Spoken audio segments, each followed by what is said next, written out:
और आप लोगों के माध्यम से ही गांव की समस्याओं को दूर करने का प्रयास करेंगे।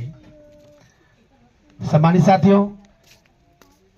देखिए बड़े बड़े जो पार्टियां हैं, जो राष्ट्रीय स्तर की पार्टियां हैं, बड़े बड़े लंबे चौड़े वादे करती हैं, बहुत बड़े बड़े चुनाव से पहले बहुत बड़े बड़े वादे करते हैं, लेकिन जब वो शासन सत्ता में आते हैं तो अपने वादों को भूल के अपना मलाई खाने में मस्त हो जाते हैं। पर इस पे विचार हम सभी को करना होगा, क्योंकि बाबा भीमराव अंबेडकर साहब ने जो वोट का अधिकार दिया है, 5 साल बाद आता है, चाहे मंत्री हो, चाहे धनपशु हो, उद्योगपति हो, कोई भी हो, उस दिन किसान व्यक्ति का पैर छू के आशीर्वाद लेता है और कहता है कि कृपया वोट हमको दीजिएगा। कितना भी दलित हो, कैसा भी दलित हो, पिछड़ा हो, अति पिछड़ा हो, खेत में अगर धान की रोपाई कर रहा होता है तो उस समय नेताजी या उद्योगपति महोदय या मंत्री जी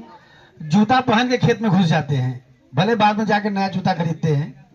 लेकिन उस समय वहां जाके पैर छूने का काम करते हैं। वोट में ये ताकत है। तो मैं आप लोगों के बीच में आया हूं और इस पे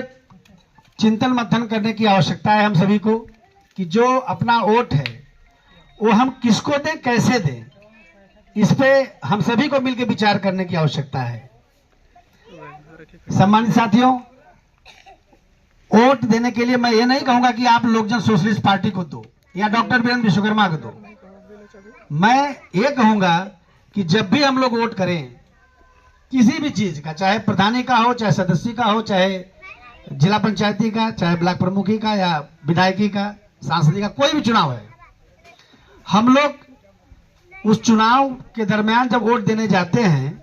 तो अपने दिमाग में एक बात अवश्य रखना है हम सभी को, कि वोट